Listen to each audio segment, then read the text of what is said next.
Welcome, welcome, comrades. We are reading the next part of Stalin History and Critique of a Black Legend, which, if you're watching with me live, you can get a link to by typing reading with an exclamation mark into my chat. If you're watching this on YouTube, you can get a link to this by going to iskra.org. Iskrabooks.org, sorry. www.iskrabooks.org and looking for Stalin History and Critique of a Black Legend. We're on the final chapter, other than the afterword, chapter 8. Not sure how long this chapter is exactly, so we'll see if we get it done in one read or not.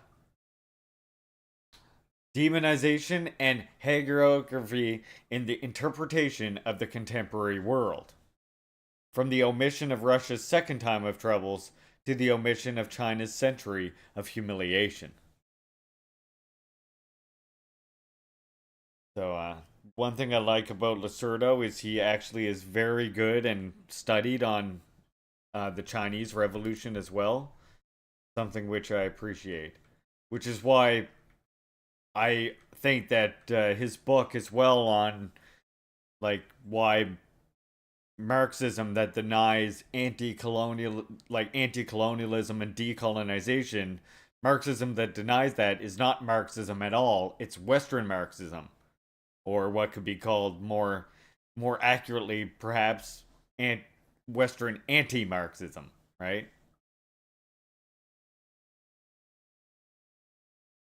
So, to begin, Chapter 8. Especially since the outbreak of the Cold War, for decades, the anti-communist campaign of the West has revolved around the demonization of Stalin. Up to the moment of the defeat of the Soviet Union, there was no need to exaggerate the polemic against Mao, or even against Pol Pot, who until the last moment was supported by Washington against the Vietnamese invaders and their Soviet protectors. Hitler's monstrous twin was singular, and he had ruled for 30 years in Moscow, and his presence was still weighing heavily on the country that dared to challenge the hegemony of the USA.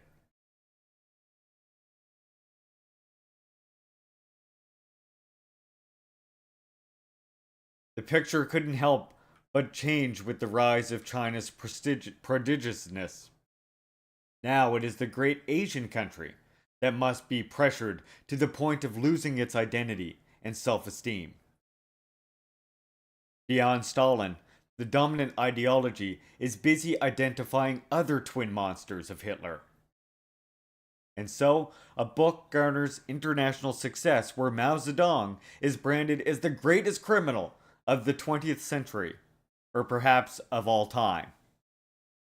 Or, as one of our friends over there on the Hellish Purple site likes to say, fuck Mao. What do you like, landlords, bro? The modalities of proof are those that we already know. The starting point is from the childhood of the monster rather than from the history of China. We should then try to fill this gap.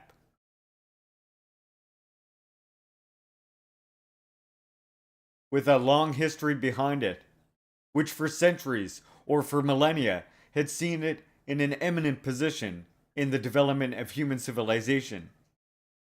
Even in 1820, China boasted 32.4% of the world's gross domestic product.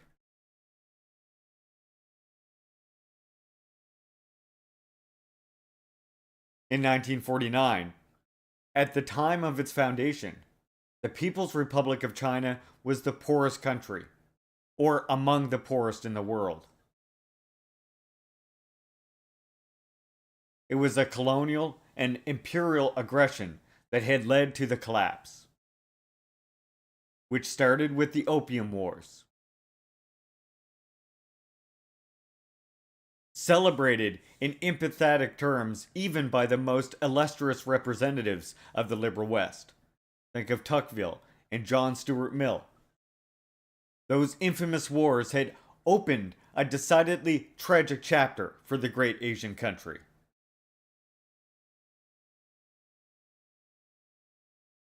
The deficit in the Chinese balance of trade caused by the victory of the British drug traffickers, the terrible humiliations inflicted by the invaders. Chinese women are accosted and raped by the invaders. Graves are violated in the name of scientific curiosity. The tiny bound foot of a woman is taken from her tomb. And the crisis, highlighted by the country's inability to defend itself against external aggression, play a major role in leading to the Taiping Revolt, 1851 to 64, which put the fight against opium on the agenda. It is the bloodiest civil war in world history, with an estimated 20 to 30 million dead. After having contributed mightily to provoking it, the West became its beneficiary, having extended its control over a country gripped by an ever deepening crisis and an increasing defenselessness. It opened a historical period that saw China crucified. The Western butchers had meanwhile been joined by Russia and Japan. Quote, as the end of the 19th century approached, China seems to become the victim of a destiny which it could not ward off. It is a universal conspiracy of humanity and the elements. China of 1850-1950, the one of the most terrible insurrections in history, the target of foreign cannons, the country of invasions and civil wars, is also the country of great natural cataclysms. The number of victims has undoubtedly never been so high in the history of the world.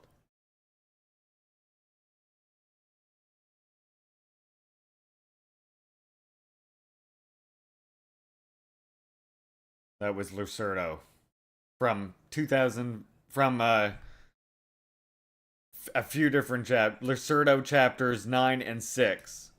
And he's quoting Davis, Spence, and a few others. The widespread and drastic lowering of the standard of living. The widespread and drastic lowering of the standard of living, the disintegration of the state and government apparatus, together with its incapacity, corruption, and growing subalternity, and subjection to foreigners, all make for the impact of floods and famines even more devastating. Sorry, I got distracted by chat. Hold on. let me redo that line.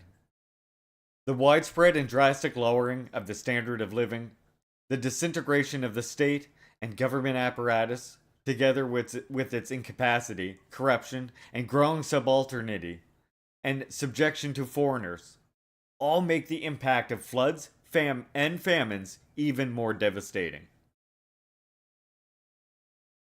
The Great Famine in northern China in 1877-78 killed more than 9 million people. It is a tragedy that tends to occur periodically. In 1928, the number of deaths amounted to almost 3 million in Shaanxi province alone. There is no escape from hunger or cold. House beams are burned just to keep warm.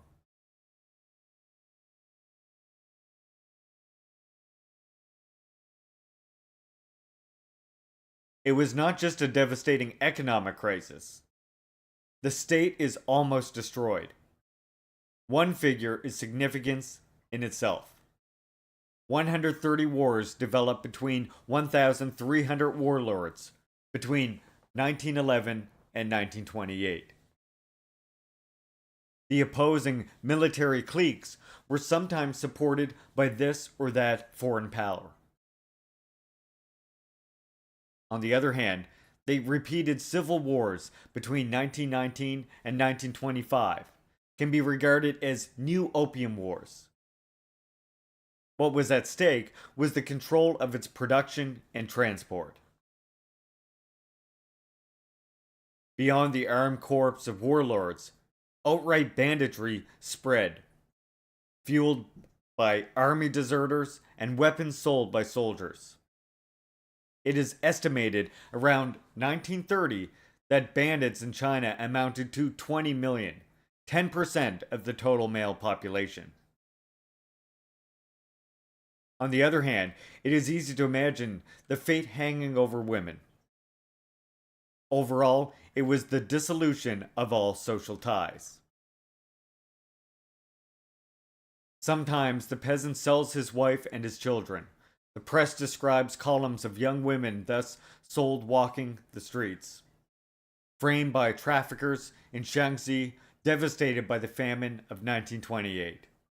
They will become domestic slaves or prostitutes.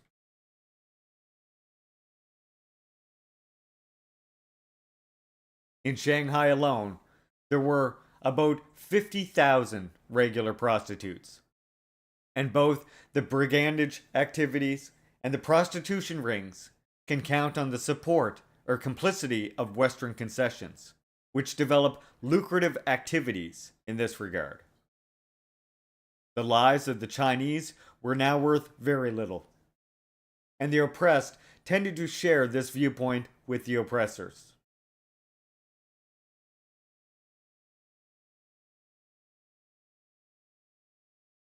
In 1938, in an attempt to curb the Japanese invasion, Chiang Kai-shek's Air Force blew up the dams of the Yalu River.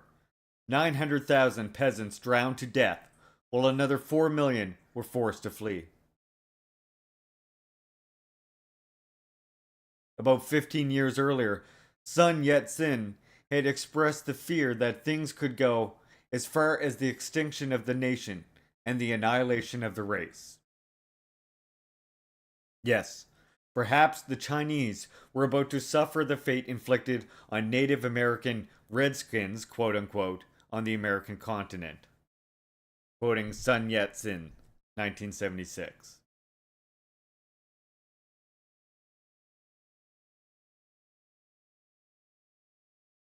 This tragic history behind the revolution vanishes in history.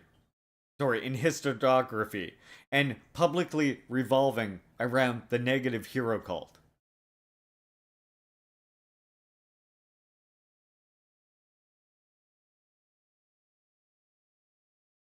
Yeah, I said that fucking long run. Look.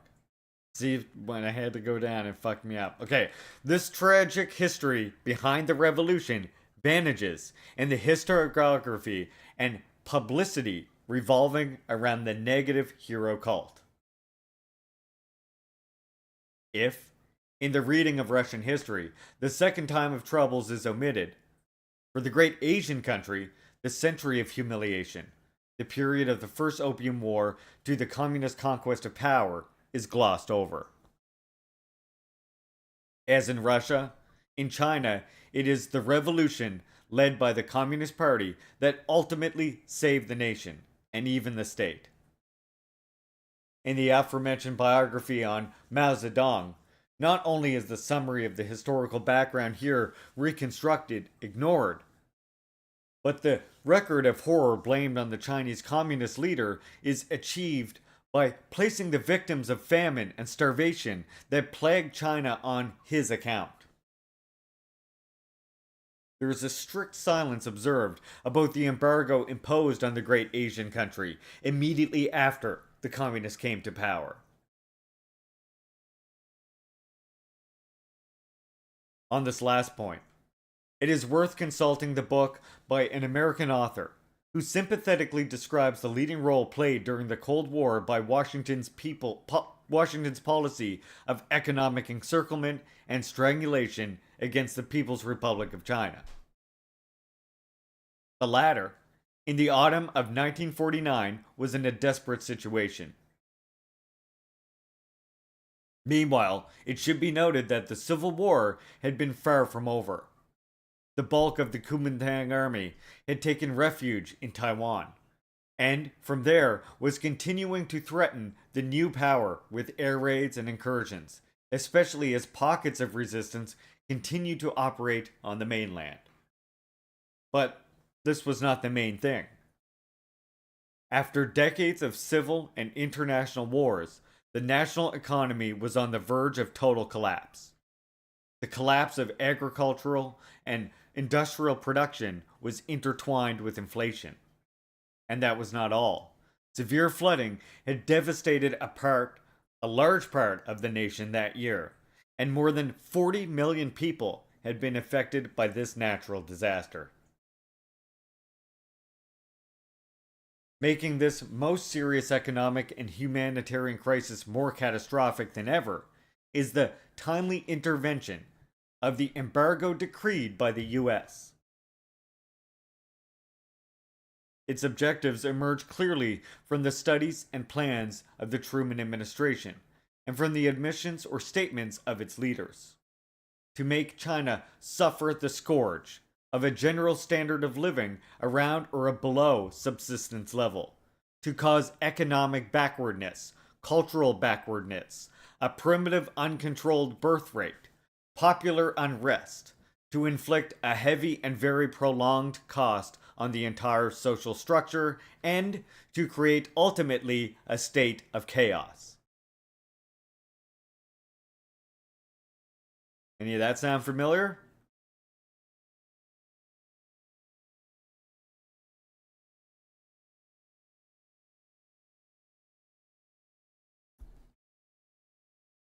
And it is a concept that was so obsessively repeated.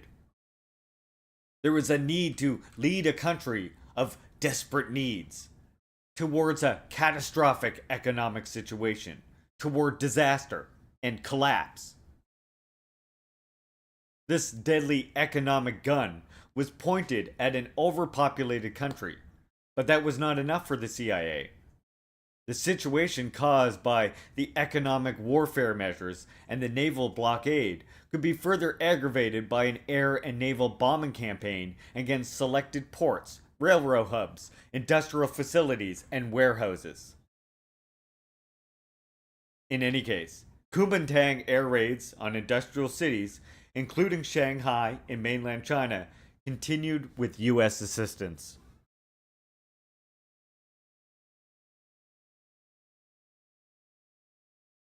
In the White House, one president succeeded another, but the embargo remained and included medicine, tractors, and fertilizer.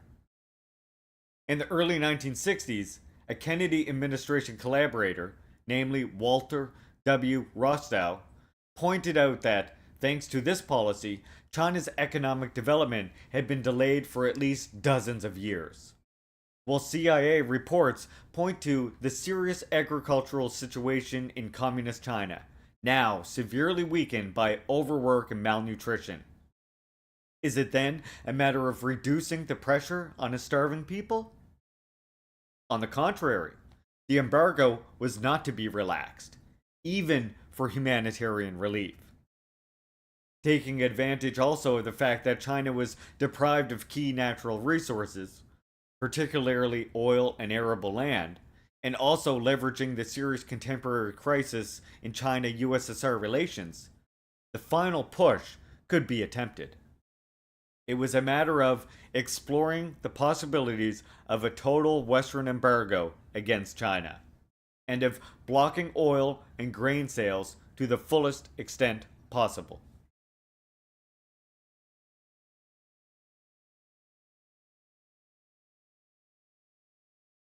Does it make sense then to attribute exclusively or primarily to Mao the responsibility for the economic catastrophe long befallen China and lucidly and mercilessly planned in Washington as early as the fall of 1949? Committed as they were to painting Mao's grand guignol portrait and denouncing his mad experiments, the authors of the successful monograph did not pose this question. Yet, It is the same US leaders who, when imposing it, knew that the embargo will be even more devastating because of communist inexperience in the field of urban economics. It is no coincidence that we have seen them talk explicitly of economic warfare and economic guns.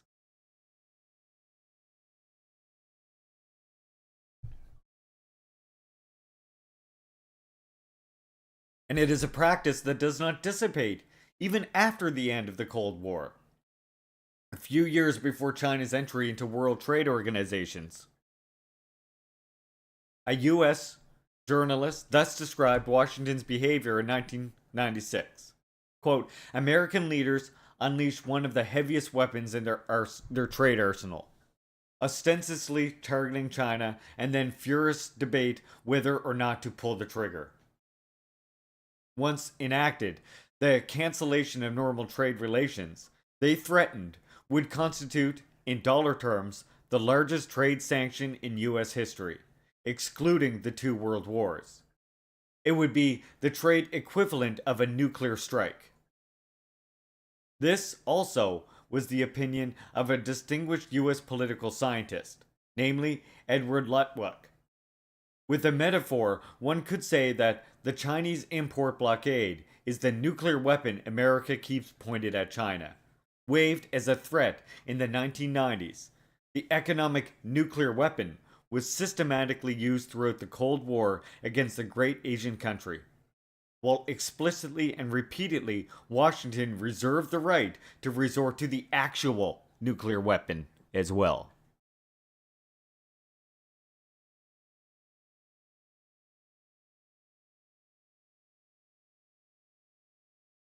At the time of winning power, Mao was well aware of the very difficult task of economic reconstruction awaiting him. Yes, it was necessary to learn work in the industrial and economic field, and learn from every expert, whoever he may be. In this context, the Great Leap Forward appeared as a desperate and catastrophic attempt to cope with the embargo. This applied in part to the Cultural Revolution itself, characterized by the illusion that it could promote rapid economic development by appealing to mass mobilization, and the methods successfully employed in the military struggle. All again in the hope of ending once and for all the ravages of economic warfare, behind which lay the threat of even more total war. As our comrade Dave and many others like to always say, of course, the economic war is always the pre-event to the actual war. It is in fact part of the war itself.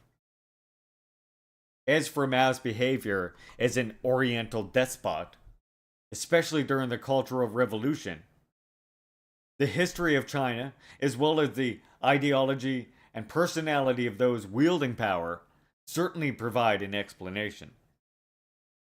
The fact remains that we have never seen a country proceed on the road to democratization while savagely attacked economically, isolated diplomatically, and subjected to a terrible constant military threat. This being so, it is doubly grotesque to put exclusively on Mao's account more than 70 million people who died in peacetime because of his misrule, quote unquote.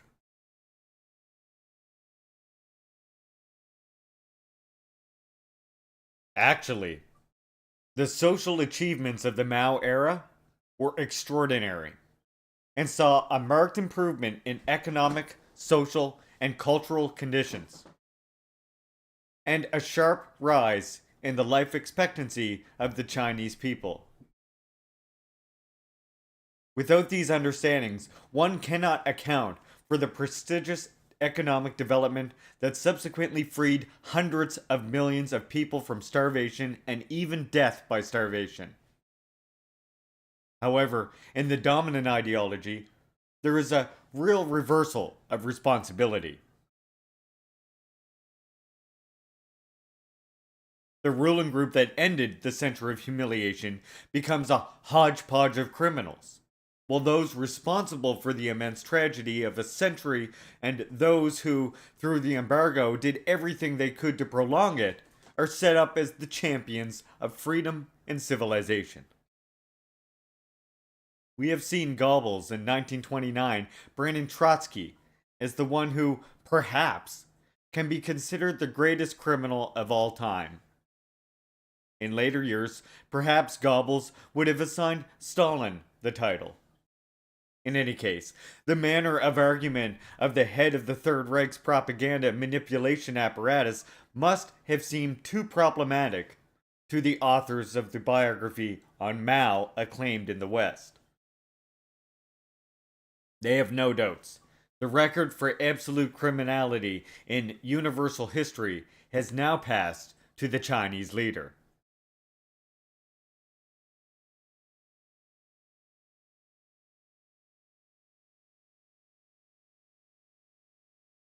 The erasure of war and the mass production of twin monsters.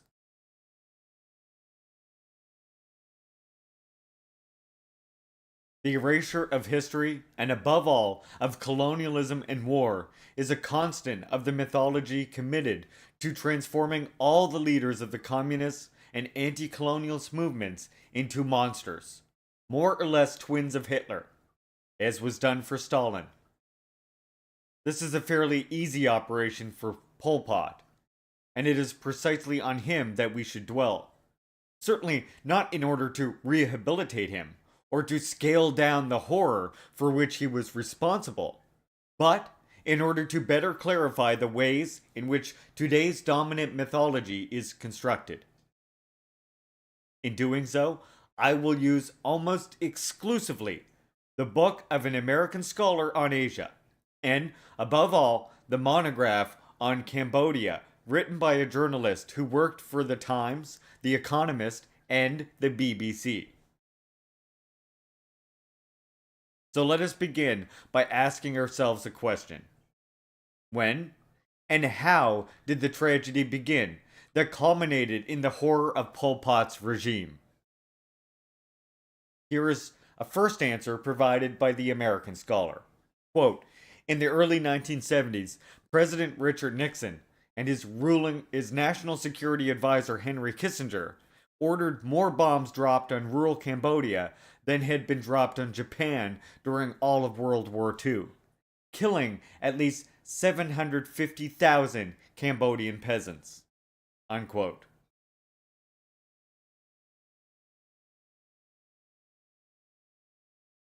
The calculation in the monograph of Pol Pot's Cambodia is more cautious. The victims would amount to 500,000. It remains clear, however, that the bombs fell massively and, above all, on the civilian population, who were decimated. The survivors, often horribly scarred and regardless traumatized by the daily experience of terrorist bombings, fled from the countryside, reduced to a lunar landscape, to the cities, in the hands of government troops.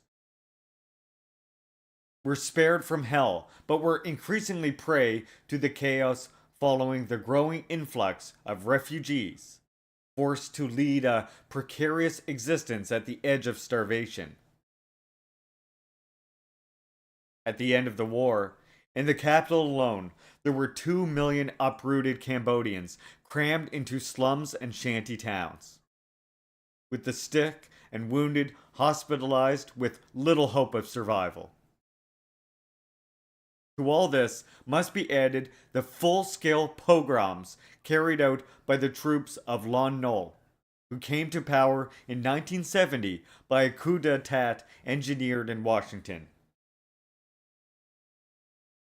Here is how the regime, fed by the USA with hundreds of millions of dollars, dealt with the problem of ethnic minorities. At least 3,000 people in Vietnamese villages in the suburbs north of Phnom Penh, all males over the age of 15, were rounded up, taken downriver, and shot. The women left behind were raped. Or, in the area called Parrot's Beak, the Vietnamese inmates in a camp were told of an imminent Viet Cong attack and ordered to flee.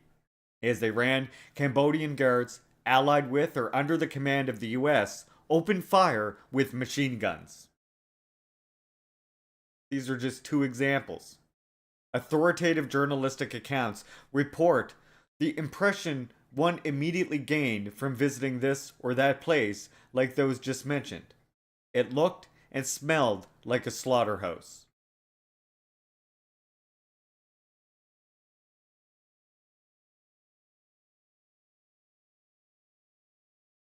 It should be noted that the wrath of Lon Nol's soldiers was not solely directed at the Vietnamese.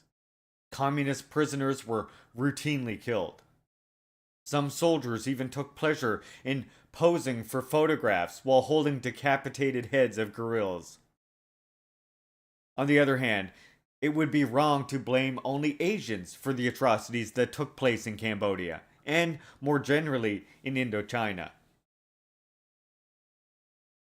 It makes one think of what an American professor reported in an American magazine about a CIA agent who lived in Laos, in a house decorated with a string of ears that had been chopped off the heads of the dead Indo-Chinese communists.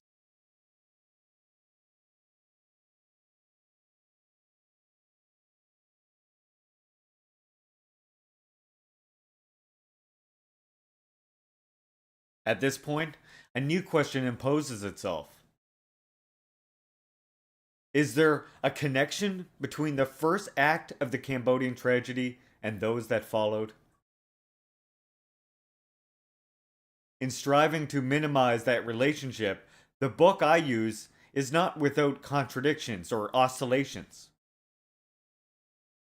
The bombing may have helped create a climate conducive to extremism, but the ground war would have done that anyway. Was the ground war inevitable? Is it not from the war as such that the starting point must be taken? The equation no Vietnam War, no Khmer Rouges is simplistic, but it reflects an undeniable truth.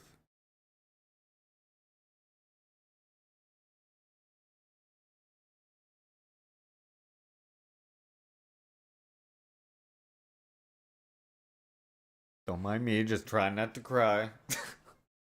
The British journalist writer hesitated to admit this, and yet it is clear from his own awkward formulations that those primarily responsible for the tragedy must be sought in Washington.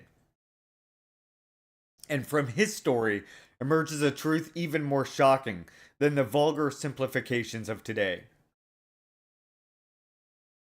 This is how the monograph on Cambodia relates the conquest of Phnom Penh by the guerrillas. After all that had happened, it, quote, could have been far, far worse, unquote.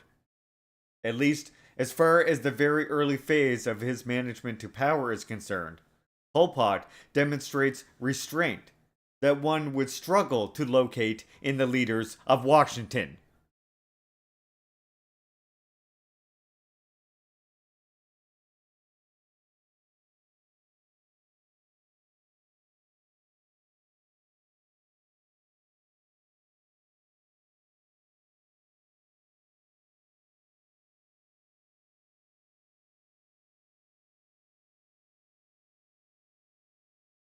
On the other hand, the new rulers of the country were faced with real and dramatic difficulties. Would the US start a new wave of terrorist bombings? And how to feed an urban population that had grown out of all proportion, with agriculture devastated by the transformation of the countryside into a lunar landscape? And how to deal with the threat of the CIA, who had established secret radio transmitters and clandestine spy cells in the cities. Of course, Pol Pot's extremist and visionary populism also led to the decision to evacuate urban areas. But this same attitude was stimulated by the spectacle of frighteningly overcrowded cities, exposed to the enemy threats, and in the grip of chaos with a population made largely unable to play any productive roles. In conclusion, why should the moral judgment on Pol Pot be harsher than on Nixon and Kissinger, those responsible for the war? In the same English author I have repeatedly cited, rejected, on the one hand, the intentionalist explanation of the massacres into which Pol Pot's adventure led. Quote, that was never the political line of the PKC, that is, of the Cambodian Communist Party. The goal was not to destroy but to transform, unquote. While on the other, highlighting the ferocity of the US war, bombing became a symbol of virility. It should be added that after the conquest of power, during the subsequent conflict with Vietnam, Pol Pot was supported politically and diplomatically by the US. And yet, the dominant ideology passes over in silence the principal and decisive role of Nixon and Kissinger in the Cambodian tragedy. As it is well known, the barbarians are always outside the West, and if political leaders must be criminalized, it is only ever those responsible for the revolution, never for the war.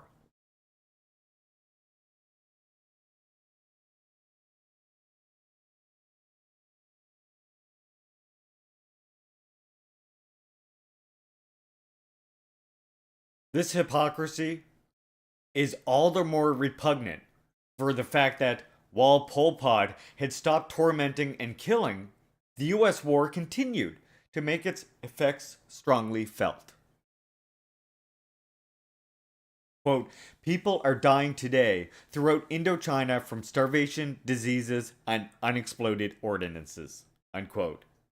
At least as far as Vietnam is concerned, it is worth bearing in mind the calculation made some time ago by a conservative French newspaper according to which 30 years after the end of the hostilities, there were still 4 million victims whose bodies had been devastated by the terrible Agent Orange, referring to the color of the dioxin spilled unsparingly by American planes over an entire population.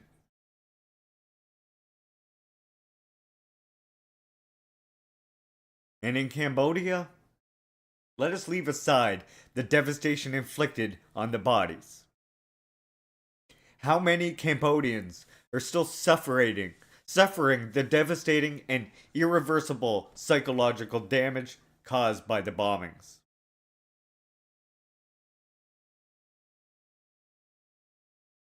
One conclusion must be drawn. To focus exclusively on Pol Pot is to settle for half-truth, which, in reality, ends up constituting a total lie, guilty of passing over in silence those principally responsible for the horror.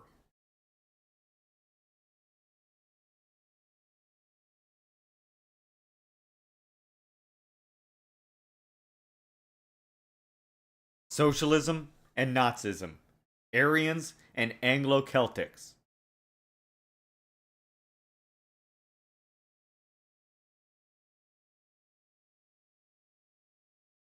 After having assimilated the monsters of totalitarianism, the dominant ideology of today proceeds further. Beyond the individual personalities who have historically embodied it, communism as such would be closely connected by elective affinities and sympathetic ties to Nazism. The most committed in this direction is Conquest, who begins his demonstration by stating, referring to Hitler, quote, and though he hated Jewish communism, he did not hate communists, unquote. The hostility between the two political movements is only a blunder. What about this new theorem? Immediately after coming to power, the Führer explained to the leadership of the armed forces that he intended primarily to liquidate the poison represented by pacifism, Marxism, Bolshevism. A few days later, Goering further clarified the new government's program of struggle against Marxism and Bolshevism. Quote, "We shall not only annihilate this plague, we shall also tear the word Marxism out of every book. In 50 years in Germany, no man will be allowed to know what the word means." Unquote.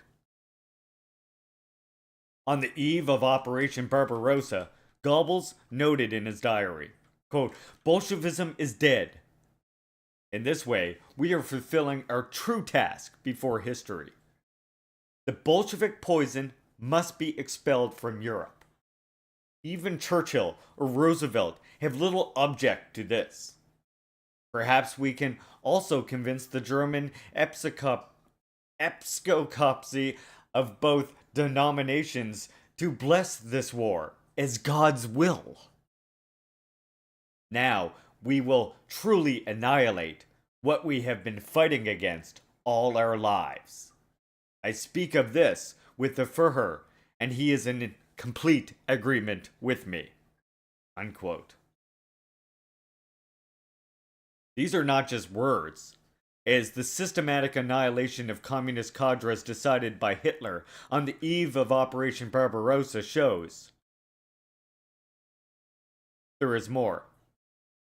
By the end of 1941, the Germans had captured 3 million Soviet prisoners. By February 1942, 2 million of those prisoners were dead, mainly from starvation, disease, and maltreatment. In addition, the Germans simply executed those prisoners they suspected were communists.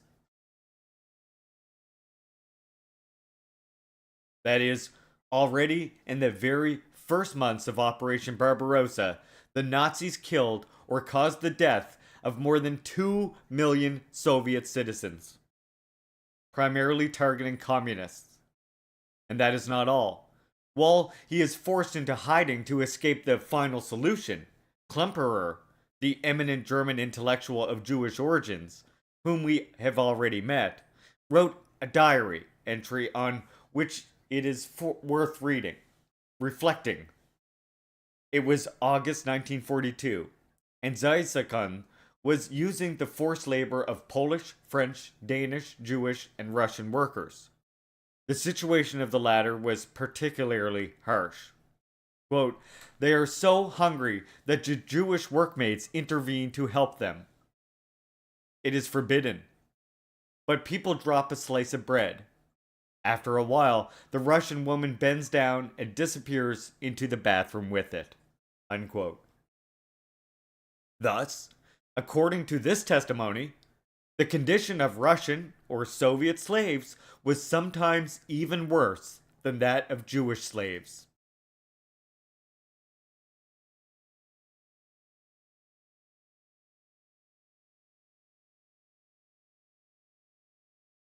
In his peremptory assertions, conquest does not stop halfway.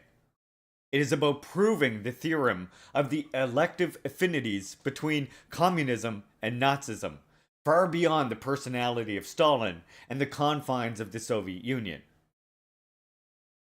And thus, the long and formal mutual hostility between the totalitarian parties was mere show.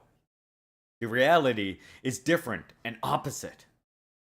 Gramsci, for example, was one of Mussolini's closest comrades.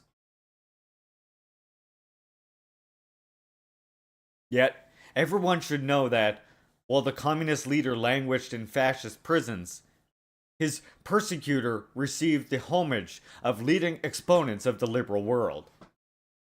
One thinks in particular of Churchill, who, speaking of the Deuce in 1933, declared, quote, "The Roman genius impersonated in Mussolini, the greatest lawgiver among living men, has shown to many nations how they can resist the pressures of socialism, and has indicated the path that a nation can follow when courageously led." 4 years later, while fascist Italy had completed the conquest of Ethiopia by barbaric methods and was fully engaged in the overthrow of the Spanish Republic, the English statesman reiterated his judgment. It would be a dangerous folly for the British people to underrate the enduring position in world history which Mussolini will hold, or the amazing qualities of courage, intelligence, self-control, and perseverance which he exemplifies.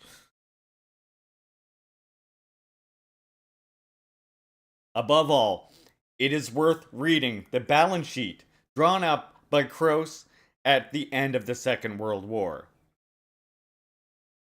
The object of criticism is the submissive attitude of the conservatives of England towards the leaders of Germany, Italy, and Spain. Indeed, at least as far as Italian fascism was concerned, England went even further. Its politicians, and some of the major ones, paid homage and fancied fascism, and visited its leader, and some even bore fascist badges. Yes, Mussolini had homages from the whole world, with English politicians first in line.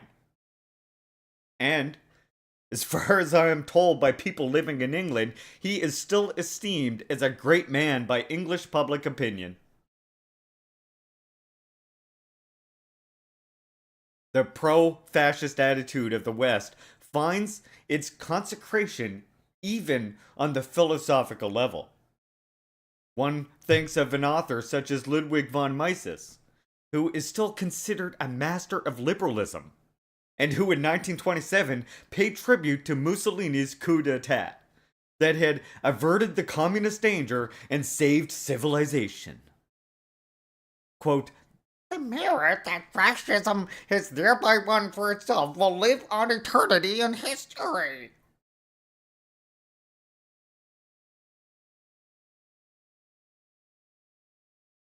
Hitler himself in 1937 was portrayed in flattering terms by Churchill, who appreciated in him. No, that was Ludwig von Mises. That was my Ludwig von Mises voice. I know, it's a lot like the Trotsky voice. There's a reason for that, I'm sure. Okay? Hitler himself, in 1937, was portrayed in flattering terms by Churchill, who appreciated in him not only an extremely competent politician, but also his agreeable manner, disarming smile, and subtle personal magnetism, from which it is difficult to escape. Thank you, fucking Churchill, for that illuminating analysis on Hitler. The former Prime Minister, David Lloyd George, was more empathetic. He, who spoke of the Führer as a great man, while still on the eve of the outbreak of war, the program of subjugation and enslavement for Slavs enunciated in Mein Kampf was considered acceptable by the British ambassador in Berlin. On condition, of course, that it not be turned contemporaneously against the British Empire. At any rate, regardless of the Führer's judgment, according to the opinion expressed in 1938 by the US ambassador in Paris, everything must be done to build a common front against Asiatic despotism in order to save European civilization.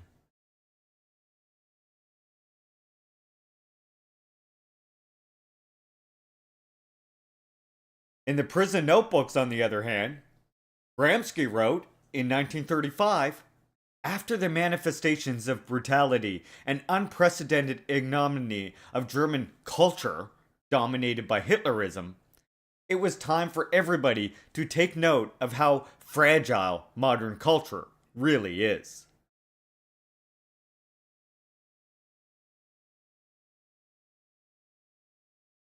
Finally, in carrying out his crusade, which, beyond communism, also targets currents in any way influenced by socialism, Conquest declares, quote, eugenics, which was fashionable even with the Fabians, with all its racialist implications, unquote. At this point, the tour de force has come to its conclusion. And now all that is needed is some vague reformist ambitions with respect to existing capitalist society in order to be branded as Hitler's associate or twin. Of course, to argue in this way, one must not allow oneself to be hindered by empirical historical research. As a term, even before being a science, eugenics was born in liberal England. Fucking Turf Island just keeps coming up, doesn't it?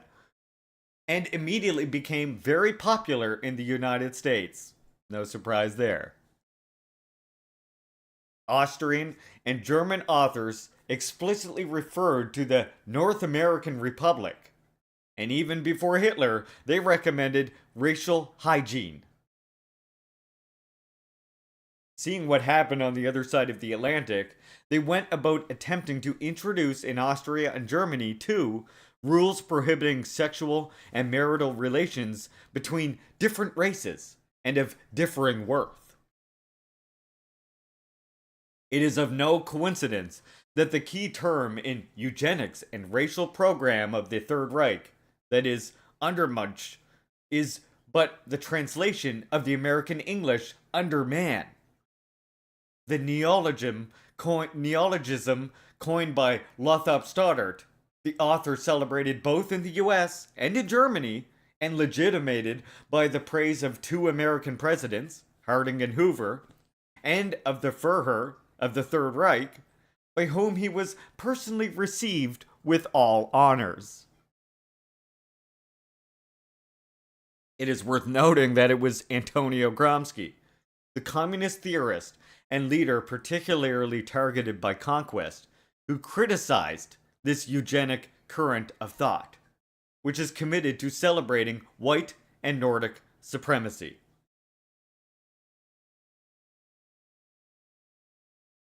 My chat here. Oh, the irony of people who hate to bathe using terms like racial hygiene. Chef's kiss. Good job, chatter. I would like to make a suggestion to that author, who is obsessed with the idea of discovering ideological affinities with Nazism in the remotest of places, and even in the most unexpected movements and personalities. Damn, you know what?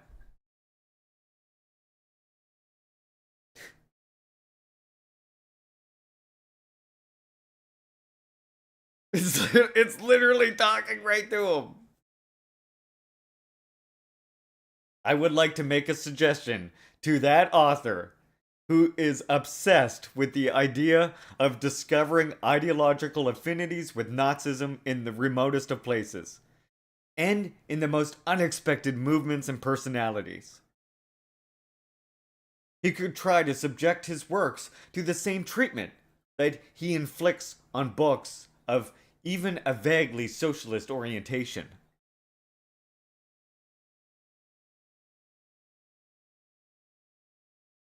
The thesis formulated in one of Conquest's last publications gives one pause for thought. Authentic civilization finds its most accomplished expression in the English-speaking community, and the primacy of this community has its own precise ethnic foundation, constituted by Anglo-Celtic culture. The Anglo-Celtic mythology sketched there evokes the auspicious memory of Aryan mythology. There is only one clarification to be made.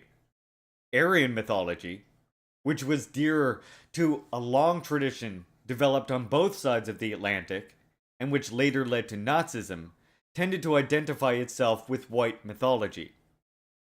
In any case, it paid homage to Nordic peoples, and to all the peoples who had set out from Germanic soil, including, therefore, the English and the Americans. The Anglo-Celtic community is instead defined in opposition, not only to the barbarians entirely alien to the West, but also to continental Europe. The club of authenticity, the club of authentically civilized peoples dear to conquest, is undoubtedly more exclusive.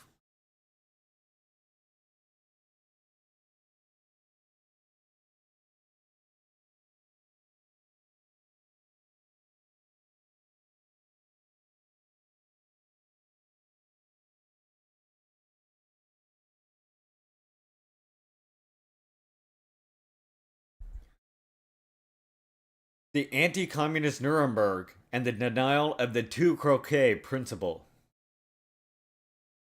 By now, the trend is clear.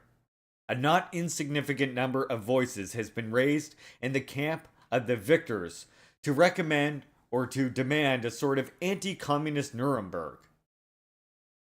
And this is the orientation that inspires the dominant ideology in historiography.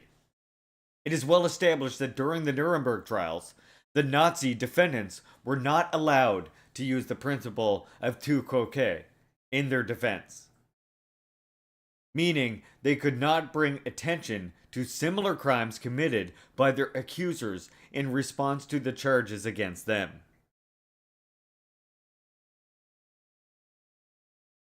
The Tokyo trials were conducted in the same way. Of course, it is victor's justice.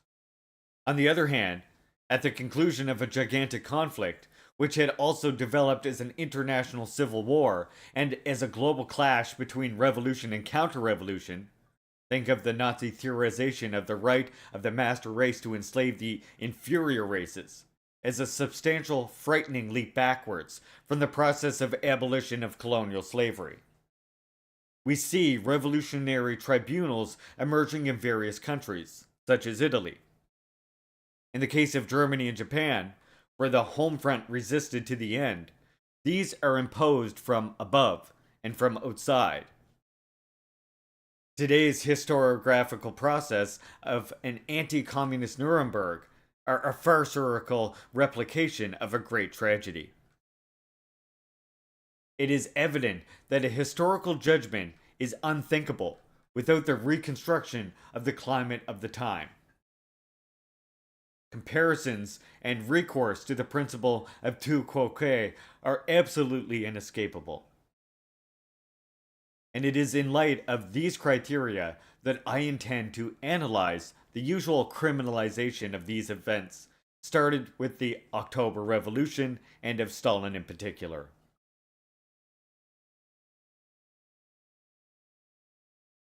But there are no doubts about his terrorist ways of exercising power. But let us make use of the principle of tu quoque. We already know about the hundreds of thousands of victims of the American air raids in Cambodia.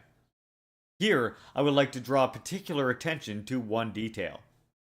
Quote, the peasants lapsed into blind terror. Their minds just froze up, and they would wander around mute and not talk for 3 or 4 days, one villager recalled. Their brains were completely disoriented. They couldn't even hold down a meal. And many, half crazed with terror, could never recover. Unquote. Terror is not always exercised in an aseptic way. Bombings from the sky, as far as the United States is concerned, the 20th century began while guerrilla warfare was still going on in the Philippines, suppressed, according to American historians, with the massacre of entire villages. That is, with the execution of all males over 10 years of age. At other times, terror was exercised by delegating the dirtiest tasks to third parties, who were assisted in any case. Let us see how the USA got rid of their political opponents in Indonesia. Hundreds of thousands of communists were assassinated following the 1965 coup d'etat, orchestrated and supported by Washington. The use of terror and even sadism is systematic. The mass killings had begun in October 1965. The military had compiled and distributed lists of communists to right-wing Muslim groups, armed with parangs, and transported in trucks to villages where they killed and mutilated the inhabitants. School children were asked to point out the communists, many of whom were killed on the spot with their entire families. Numerous people were denounced as a result of personal disputes, and a word or a pointed finger was enough for them to be taken away and shot.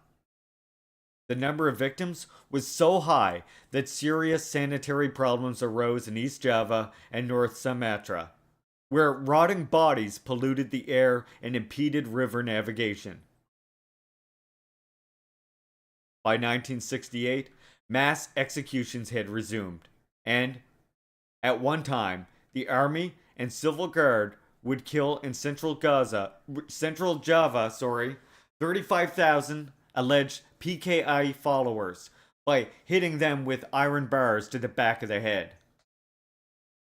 According to Amnesty International, young girls below the age of 13, old men, people who were frail and ill were not exempt from torture, which was used not only for interrogation, but also as punishment and just for simple sadism. Unquote.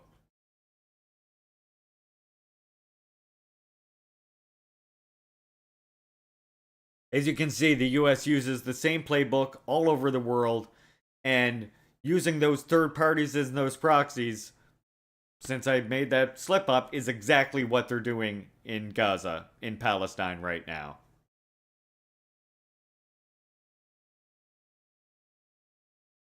Is this a terror that the countries of the liberal West exercise only outside their national territory? It is not so.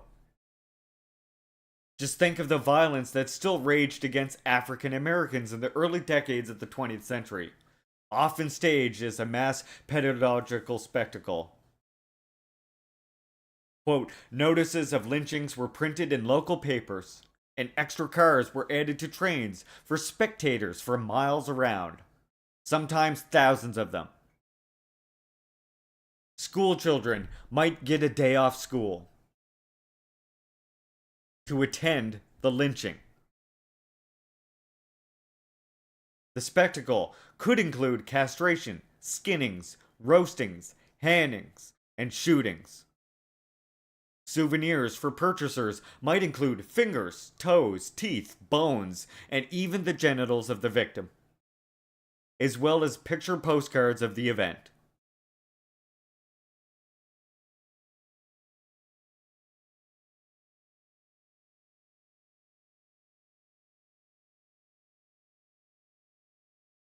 Meanwhile, the final solution of our Indian question drags on in Canada, even after independence is achieved.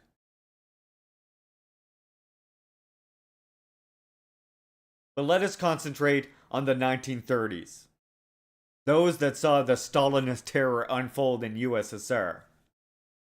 In the USA, the headlines and local newspaper reports speak for themselves. Big preparations made for lynchings tonight. No details must be overlooked. It is feared that shots armed at the Negro may go astray and injure innocent bystanders who included some women with babes in arms. But if all abide by the rules, no one will be disappointed. Other headlines. Lynchings carried off almost as advertised. Crowd cheers and laughs at Negro's horrible death. Heart and genitals carved out from lynched Negro's corpse. Unquote. It is right to speak of terror, and not only in view of the effects which the spectacle of such heinous violence unfolded on the black community, and so cheerfully heralded as some sort of advertisement. There is more. To suffer lynchings were not only blacks guilty of rape, or more often than not, of consensual sex intercourse with a white woman, much less was needed to be condemned to death.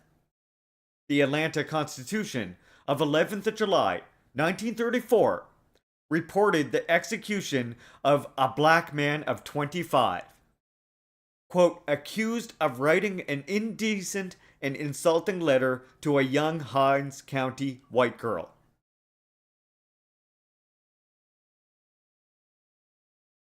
In that case, the mob of armed citizens had been content to fill the body of the wretched man with bullets. What is more, in addition to being inflicted on the perpetrators in a more or less sadistic manner, death also hangs over on the suspects. We continue to leaf through the newspapers of the time and read the headlines. Quote, cleared by the jury, then lynched. Suspect hanged from oak on Bastrop Public Square. Wrong man was lynched. Unquote. Finally, the violence is not limited to the perpetrator or suspected perpetrator. It happens that, before proceeding to his lynching, the shack where his family lives is set on fire and completely burnt down.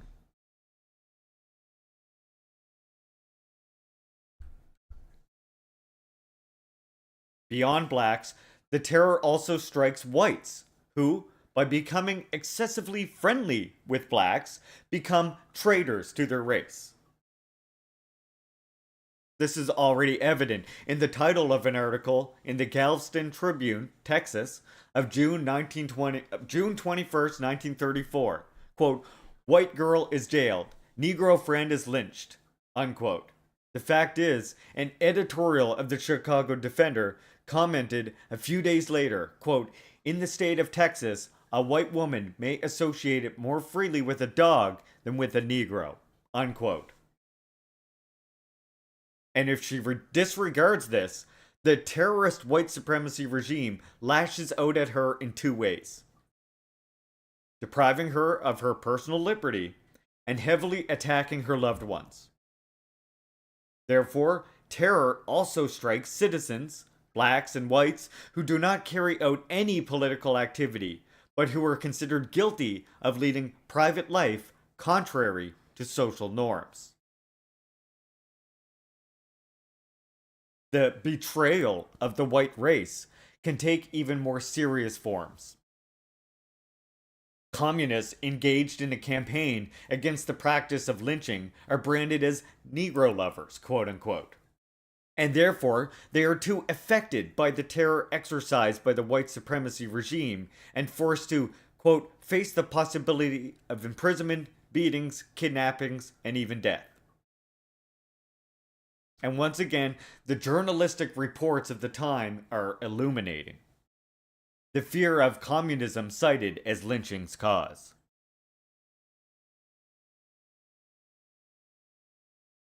Let us return to Stalin's USSR. There is no doubt that, starting above all with the forced collectivization of agriculture, the concentration-era universe underwent a frightening intensification of what had already begun to take shape immediately after the October Revolution. But let us also apply in this case the principle of tout coquet. Leaving aside the concentration-era universe, which we already know, in force in the southern United States between the end of the 19th century and beginning of the 20th century, let us see what happened in the middle of the last century. Between 1952 and 1959, the Mau Mau revolt broke out in Kenya. This is how the government of London maintained order in its colony. In Kamti concentration camp, women, quote, were interrogated, whipped, starved, and subjugated to hard labor, which included filling mass graves with corpses from other concentration camps. Several gave birth in Kamti, but the mortality rate among the infants was overwhelming. Women buried their babies in piles of 6 at a time. Unquote. I see Jet asking, I thought we were returning to the USSR. Well, see, he's doing a tongue-in-cheek thing here where the US is on trial. And they're not allowed to invoke that. They're not allowed to talk about the USSR. They're on trial right now, you see. Even with regard to genocidal practices, which are more nonchalant than ever. The prosecution does not enforce the principle of tukoke.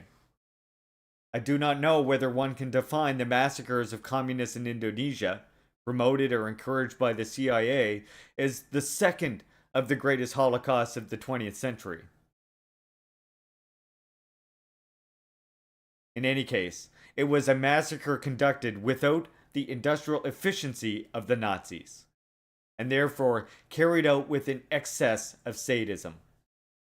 However, it should be known to all that, even after the end of the Third Reich, the interventions of the liberal West in the colonies or semi-colonies resulted not only in the establishment of ferocious dictatorships, but also in the aid given to the perpetration of acts of genocide. This is pointed out in the Guatemala by the Truth Commission, which refers to the fate of the Mayan Indians guilty of having sympathized with the opponents of the regime dear to Washington. One sec, Finally, we have seen that Jacobins are hideous cannibals in the eyes of Thermidorian bourgeoisie. Later, however, it would be descendants of this bourgeoisie who would be hit by the Paris Commune's denunciation of the cannibal exploits of the Versailles bandits. As for the 20th century, as civil war rages on, the Bolsheviks call for a fight against bourgeois cannibalism. Later, as we know, it was Stalin himself who branded anti-Semitic racism as an expression of cannibalism. But nowadays, the tragedy and horror of the island of Nazino, with the occurrence of actual cases of cannibalism, is taken as a starting point to reduce to mere barbarism the events that begin with the October Revolution, and to denounce red cannibalism. Actually, cannibalism had previously occurred. In 1921, the severity of the famine reached an all-time high, such as, quote, even to give rise to cases of cannibalism, unquote. The following year, the Italian liberal philosopher Guido di Ruggio observed the Andante bloc, which wanted to annihilate Bolshevism, was instead killing Russian men, women, and children. Could poor, starving people ever compete in demographic elegances with the hunger-causing Andante? They, as was natural, huddled around their own government and identified its enemies as their enemies. Unquote. As can be seen, the liberal philosopher calls into question the Andante rather than the Soviet power. Even the certified cases of cannibalism that took place in certain regions of China in 1928 can hardly be blamed on the communists, who would only gain power more than 20 years later. If anything, the cannibalism cases could be blamed on the West, which, since the Opium Wars, had pushed the great Asian country into the abyss. But let us go back to the 1930s, moving from Stalin's Soviet Union to Franklin D. Roosevelt's United States. Here is how in Alabama, a mass of rioters attacked a black man. Quote, first they cut off his penis and he was forced to eat it. Then they cut off his testicles and made him eat that and say he liked it. Then they sliced his sides and his stomach with knives, and every now and then somebody would cut off a finger or toe. Red-hot irons were used on the Negro to burn him from top to bottom. From time to time during the torture, a rope would be tied around Neil's neck, and he was pulled up over a limb and held there until he almost choked to death. Then he would be let down, and the torture begun all over again. Unquote. After several hours of this punishment, they decided just to kill him. Neil's body was tied to a rope on the rear of an automobile and dragged over the highway to the Kennedy home. Here, a mob estimated to number somewhere between 3,000 and 7,000 people from 11 southern states was excitedly waiting for the arrival. The entertainment around the corpse went on for a long time and ended with the sale of photographs at 50 cents each. But we will stop here. The fact remains that the application of the principle of tout coquet has led us to discover in the USA and of F.D. Roosevelt a case not of anthropology caused by general scarcity, disorganization, and hunger, but of forced self-cannibalization organized as mass spectacle in a society that, moreover, enjoys affluence. In conclusion, the usual juxtaposition between the communist movement on the one hand and the liberal West on the other makes abstraction, as far as the latter is concerned, from the fate reserved for colonial or colonized people and the measures enacted in situations of more or less acute crisis. Manichaeism is the result of the comparison between two heterogeneous quantities. A world analyzed exclusively in its sacred space and its periods of normality, it's triumphantly contrasted with a world that, in questioning the barrier between sacred and profane space, between civilized and barbarian, is forced to face a prolonged state of exception, and the irreducible hostility of the custodians of the exclusionary sacred space.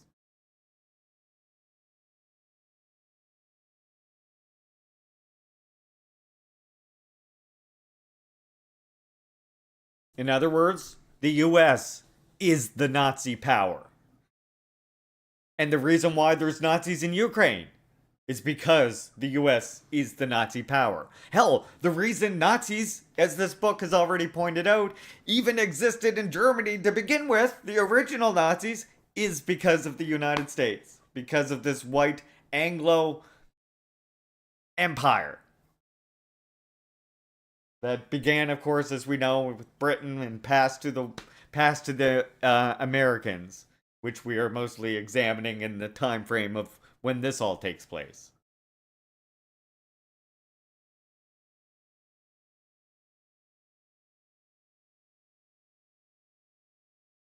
Demonization and hagiography. The example of greatest living modern historian.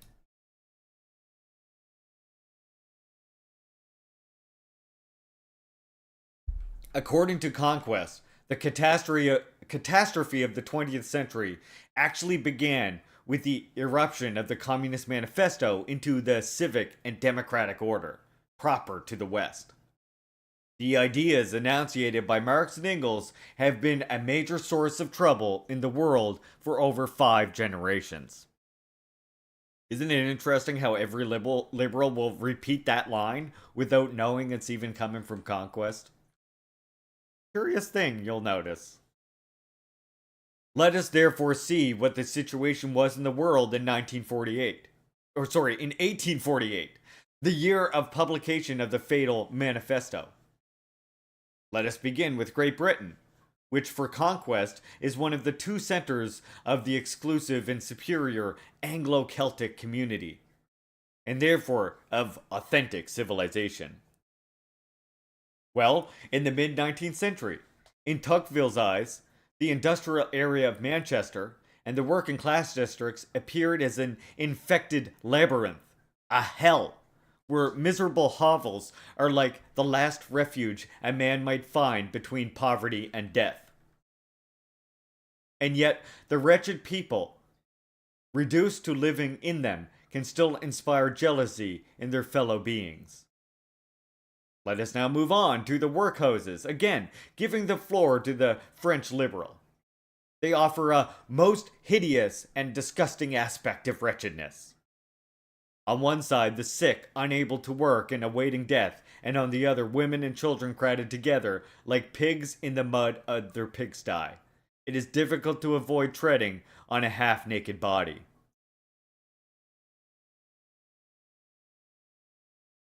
In France, the working classes are not resigned to these conditions. And this is how Tocqueville called for dealing with the revolt of June 1848. Anyone caught in a defensive posture must be shot on the spot. On the other hand, one cannot be content with palliatives. It is necessary to liquidate once and for all the hotbeds of subversion, wiping out not only the followers of the Jacobin inspired group known as the Mountain, but also all the surrounding hills. One must not hesitate in the face of a heroic remedy. In the mid 19th century, Ireland was also an integral part of Great Britain, where we saw a Proto Eichmann condemn hundreds of thousands of people to death by starvation. In the other colonies of the United Kingdom, the situation was not any better. In 1835, the Viceroy of India reported to London the consequences of the destruction of the local textile artisanship, wiped out by large-scale English industry. Quote, the misery is scarcely paralleled in the history of trade. The bones of the cotton weavers whitened the plains of India. The tragedy does not end there. 2 years later, there was such a terrible famine in certain regions that, as another British source candidly noted, while committed to celebrating the glory of the empire, quote, the British residents could not take their evening excursion on account of the stench of corpses too numerous for burial. The prospects for the evening walks did not seem to improve. Cholera and smallpox followed, sweeping away the multitude who had outlived the dearth. The carnage is not only the result of objective economic processes. In New Zealand, observed the Times, in 1864, the colonists, with the support of the London government, were bringing to completion the extermination of the natives. And now, let us see what happens in the other center of the Anglo-Celtic community of authentic civilization, at the time when the Communist Manifesto broke out ruinously in Europe. Slavery was in full bloom in the United States, which a little earlier had reintroduced it in Texas, wrested from Mexico by force of arms. Even earlier, it had declared with Jefferson that they wanted to reduce to starvation the people of Santo Domingo, Haiti, guilty of having broken the chains of slavery. Added to the tragedy of black peoples in the USA is that of the Indians. As far as the latter are concerned, let us mention here only one episode, summarized as follows by an American historian. The degradation and annihilation of the California Indians represents an undeniable disgrace, and on the honor and intelligence of a nation. It was not a matter of war, but a sort of popular sport. Unquote. In relation to colonial peoples or peoples of colonial origin, the brutality of Western civic and democratic order is not only put into practice, but is also explicitly theorized by authors who have been embraced without any problem into the liberal pantheon. Tocqueville invited his compatriots not to let themselves be hindered by any residual moral scruples, and to accept reality. To complete the conquest of Algeria, which under no circumstances could be renounced, it was inevitable that crops be burned, silos empty, and lastly, that disarmed men, women, and children seized. Rather, it was necessary to go even further, as emerged from a terrible watchword. Destroy anything that resembles any permanent aggregation of people or, in other words, a town. Do not allow any town to survive or arise in regions controlled by Abd el-Kader, the resistance leader. The rosy picture conquest draws of the world before the publication of the Communist Manifesto can be likened to a similar oleograph that in the early 19th century a critic of the abolitionism drew of slave society. Quote, sheltered by all the necessities of life, surrounded with an ease unknown in the greater part of the countries of Europe, secure in the enjoyment of their property, for they had property and it was sacred, cared for in their illnesses, with an expanse and an attention that you would seek in vain in the hospitals so boasted of in England, protected, respected in the infirmities of age, in peace with their children and with their family, freed when they had rendered important services. Such was the picture, true and not embellished, of the government of our Negroes. The most sincere attachment bound the master to the slave. We slept in safety in the middle of these men who had become our children, and many among us had neither locks nor bolts on our doors. Unquote. James, 1968.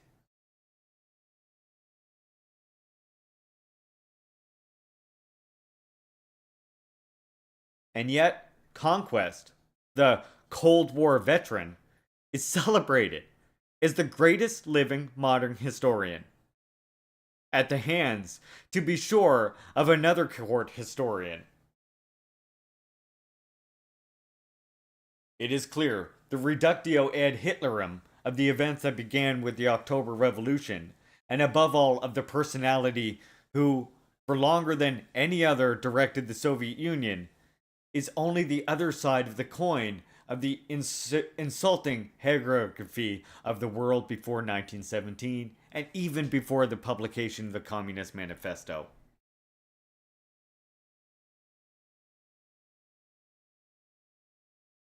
Abolitionist revolutions and the demonization of Blanquerfages and the barbarians.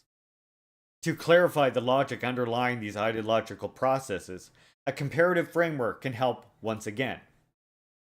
There are three great revolutionary movements that, in different ways, have radically challenged the slavery or semi-slavery of colonial peoples, and the racist regime of white supremacy that existed internally or internationally. In the first place, we must think of the great revolution of the black slaves that broke out in Santo Domingo in the wake of the French Revolution, led by Toussaint Louverture, the black Jacobin.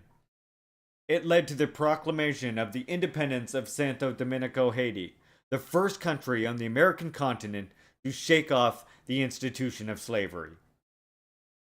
The second great revolutionary movement is one in the USA, starting from the abolitionist agitation and the Civil War, which leads for a short period of time, the years of Reconstruction, to the establishment of a multiracial society in which the now freed black citizens enjoy not only civil rights but also political rights.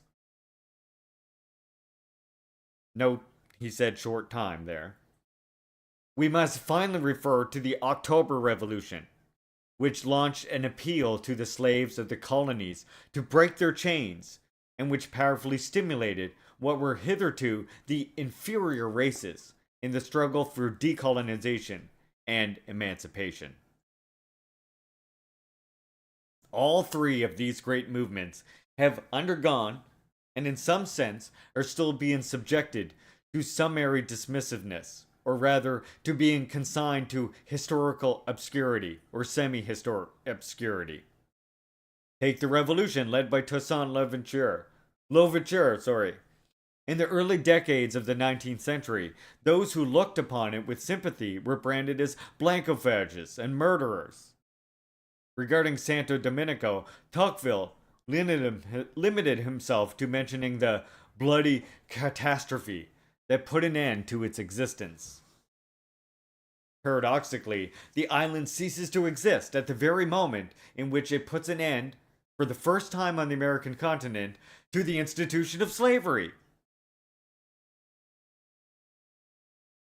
But perhaps, in order to convey the climate of the time, it is better to quote a famous short story by Henrik von Kleist, The Engagement in St. Domingo, set at the beginning of the 19th century, quote, when Negroes were killing whites. And indeed, the slaughter of whites was consummated under banner of general giddiness of revenge, unquote. Getting giddy just thinking about it.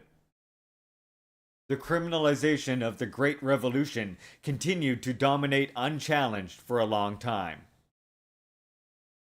It can be found at the beginning of the 20th century in Lothrop Stoddart, together with the revolution of the black slaves of Santo Domingo.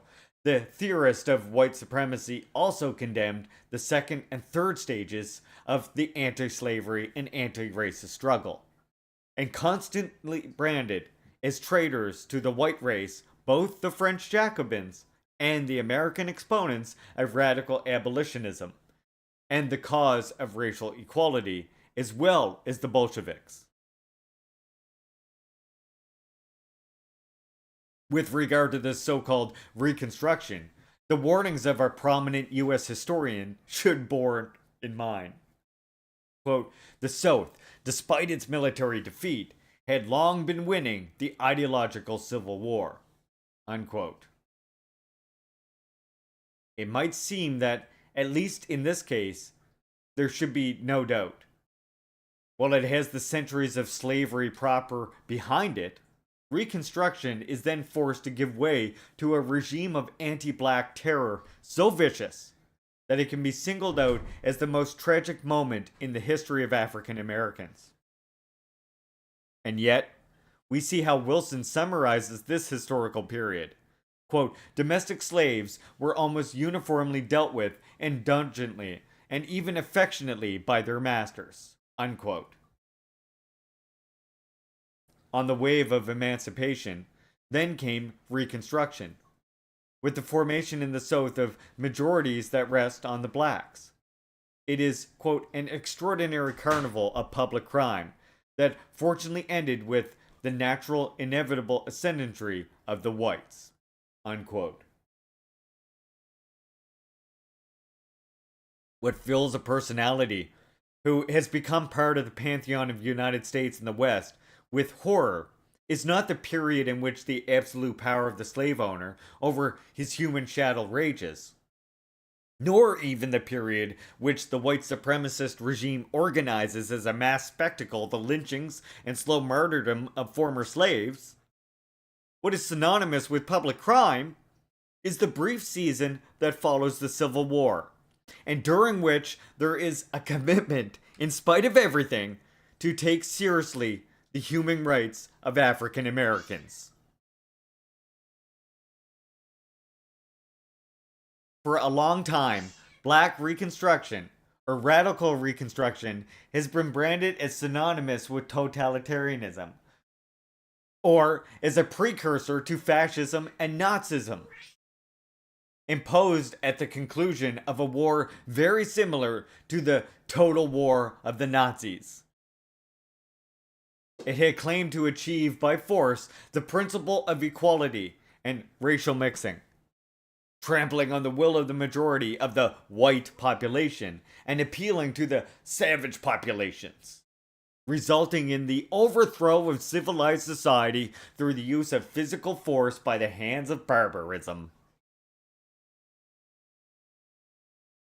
Fortunately, to challenge or contain this horror were the unblemished and fearless knights of the Ku Klux Klan, the organization in which chivalric order that had long characterized the U.S. South continued to operate. These are the motives put forward by the historiography that has continued to make its influence felt well after the collapse of the Third Reich. Finally, there is the matter of the October 1917, which began with the appeal to the slaves in the colonies to break their chains and culminated in the advent of Stalin's autocracy. Of course, this is in no way to idealize the protagonists of these three great struggles for emancipation.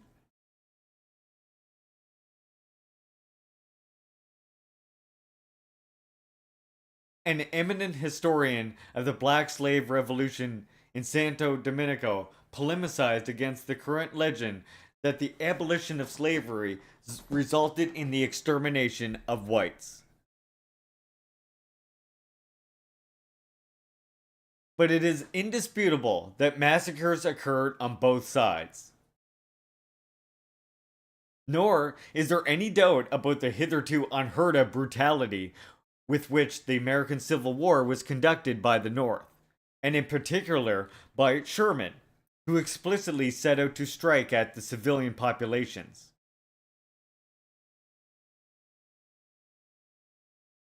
And to make Georgia howl. And to whom, not by chance, Hitler seemed to have looked to as a model. Finally, and not up for debate, is the ruthless character of the dictatorship exercised first by Lenin and then even more so by Stalin.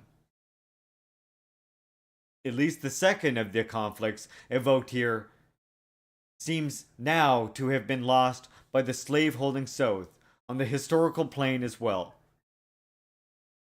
It is no longer politically correct to regard the end of the institution of slavery or white supremacy regime.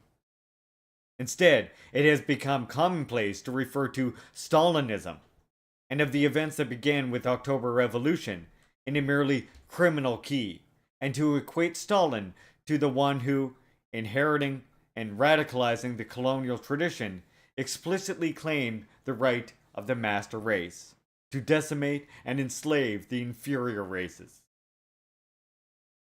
It is a sign that the admirers of colonialism have not lost the battle either on a political or even less on the historical plane.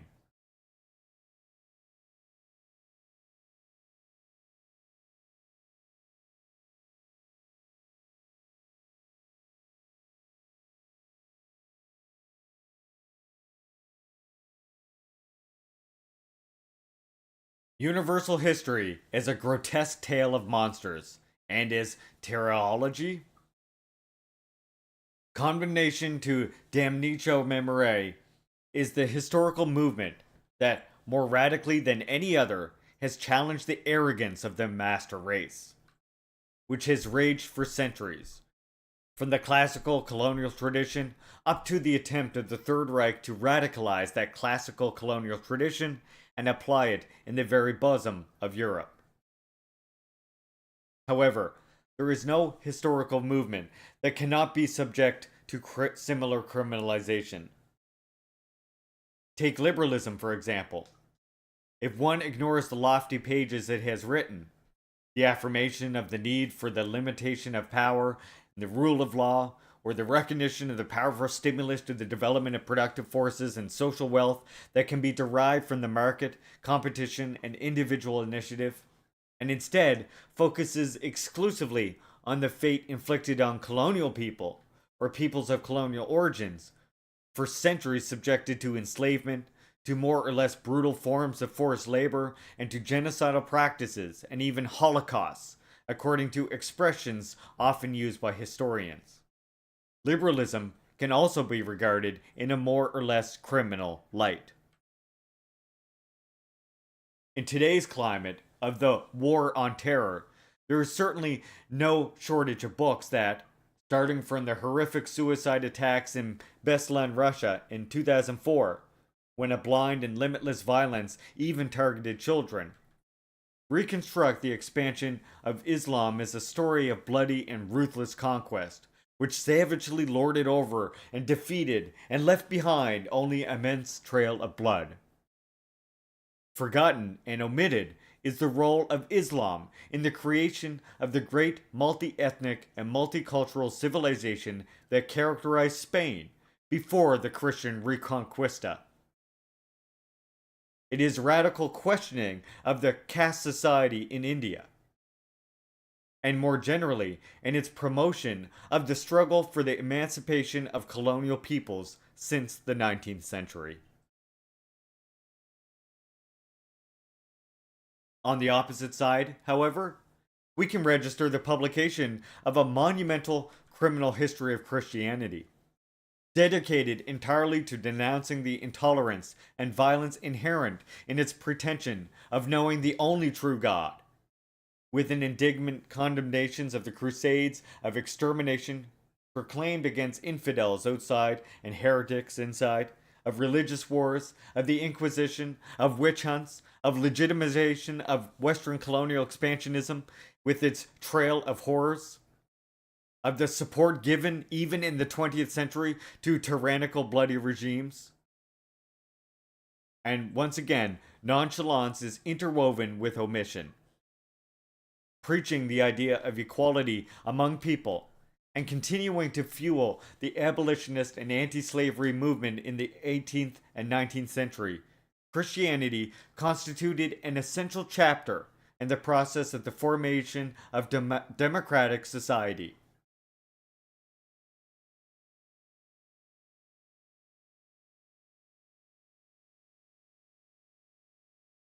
Nietzsche understood this well in his lucid hatred, but it is precisely from this that he could denounce the intrinsically violent and criminal impulse that, despite appearances, characterizes Christianity, and even earlier, the Judaism of the prophets.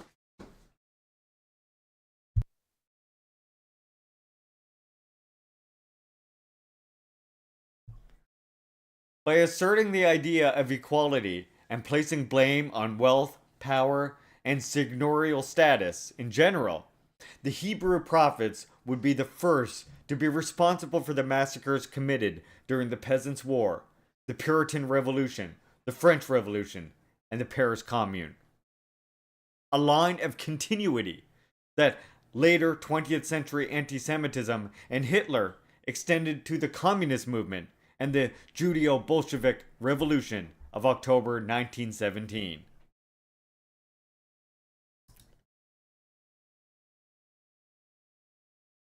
On the other hand, the communist movement has often been compared with early Christianity or Islam.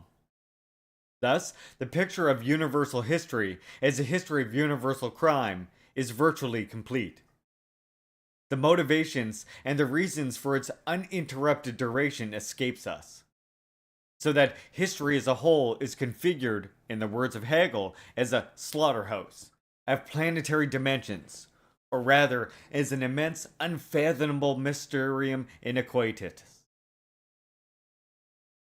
At this point, we can observe with Gramsci the past, as such, appears to us as irrational and monstrous.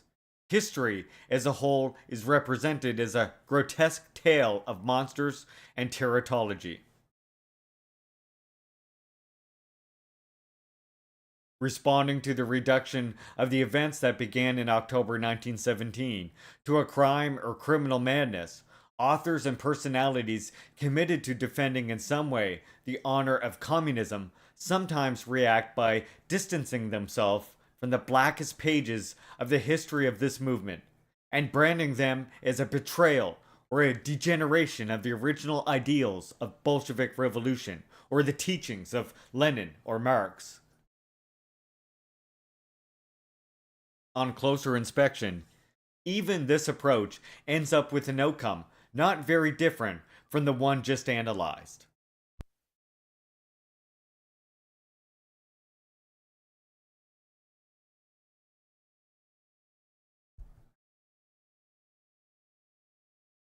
Are all the events mercilessly described in the pages of the criminal history of Christianity a betrayal or a degeneration of Christianity?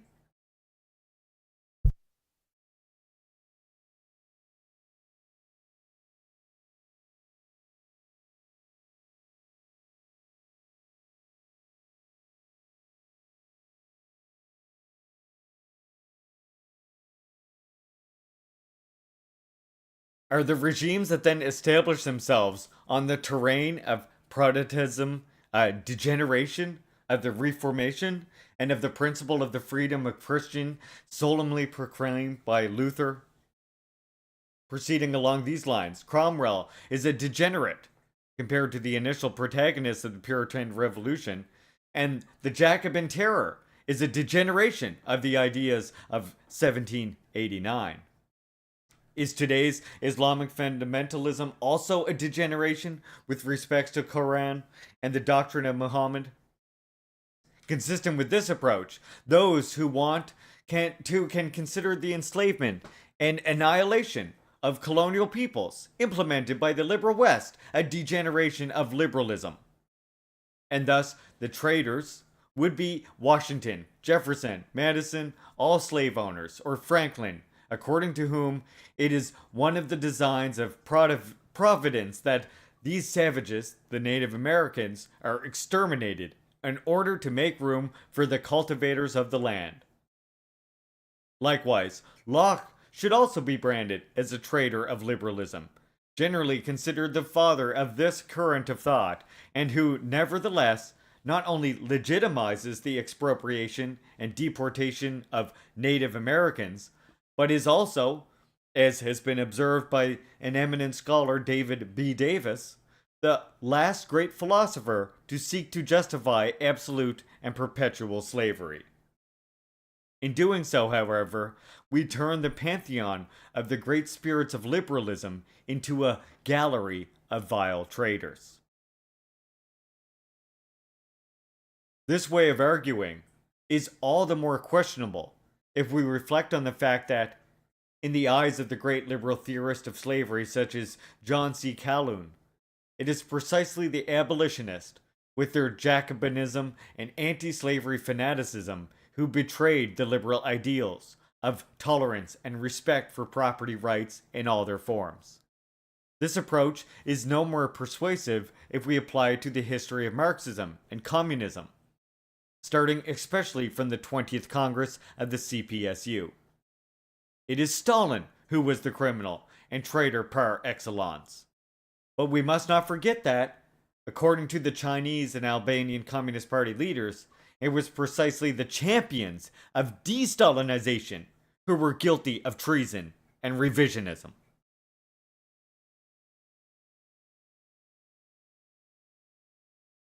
Nowadays, the process of criminalization also involves Lenin, Mao Zedong, Tito, not to mention Pol Pot, and does not even spare Ho Chi Minh and Castro.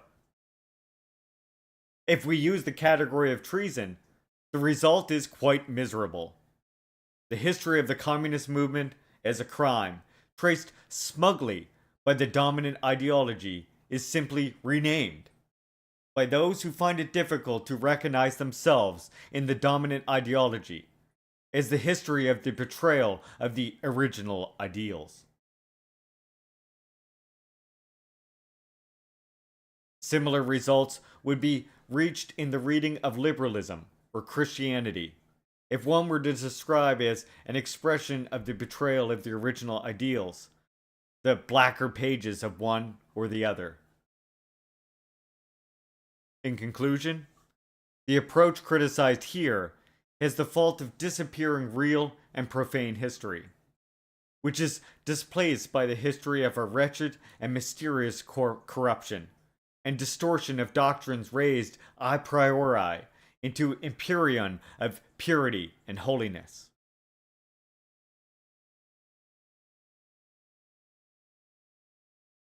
Theory, however, is never innocent.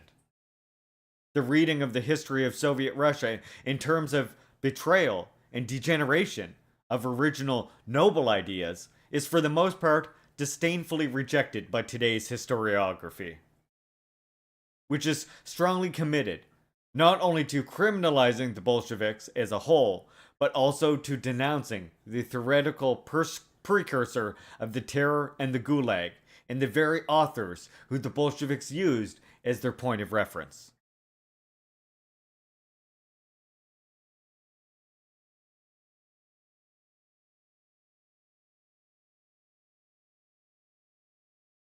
Even if it is necessary to avoid drawing firm lines of continuity and confusing very different responsibilities, it is nevertheless legitimate and even right to question the role, indirect and mediated, played by Marx and Engels, rejecting the myth of the innocence of the theory. They elaborated and investigating the real history of its impacts and the reasons for them. But in a similar way, one must not then proceed with all the great intellectuals, even those who stand within a different and opposed tradition of thought. Take Locke, for example. Is there a relationship between his refusal to extend toleration and even compassion to the Papists and the massacre suffered in Ireland by the Catholics? And what connection is there between his theoretical justifications of slavery in the colonies and the trafficking and tragedy of blacks? What today's African American militants like to define as the Black Holocaust?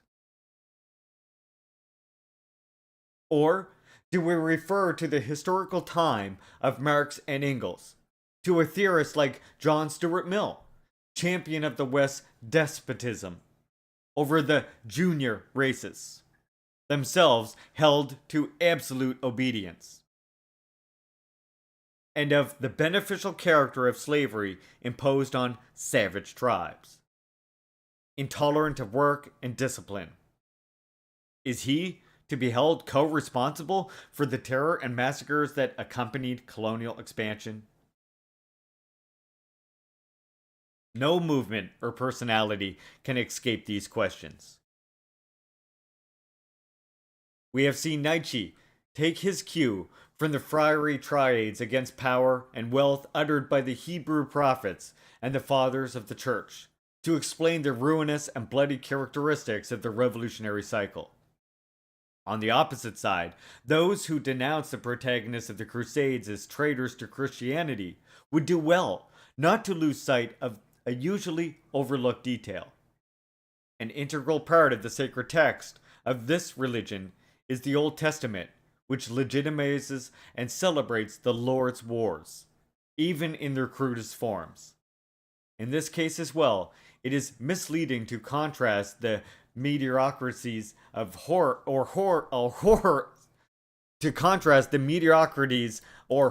of real history with the nobility of the original ideals. Having established theory's non-innocence, the matter is to differentiate degrees of responsibility. Between the 17th and 18th century, on the bodies of not a few black slaves was stamped the RAC mark, the initials of the Royal African Company, the company that managed the slave trade, of which Locke was a shareholder. The least that can be said is that the authors of the Communist Manifesto did not benefit from the forced labor that decades after their death will characterize the Gulag. At any rate, Marx and Engels can be accused of having legitimized in advance a violence that will, in any case, be enacted after their death, and decades later. Mill, on the other hand, proceeded to legitimize practices contemporary to him. Similarly, in Tocqueville, we can read the explicit recommendation of more or less genocidal colonial practices, the systematic destruction of urban centers located in the area controlled by the rebels, that refer not to the future but to the immediate present. That is, for the infamies of colonialism, which take place under their own eyes and sometimes with their direct approval, the exponents of the liberal tradition mentioned here bear far more direct responsibility than that attributed to Marx and Engels for the infamies of the Soviet regime and for Stalinism. If the path from Marx to Stalin and the Gulag is problematic, bumpy, and in any case mediated by completely unpredictable events such as the World Wars and the permanent state of exception, the line connecting Locke to the slave trade, or Mill and Tocqueville to forced labor imposed on the natives and colonial massacres, is immediately discernible.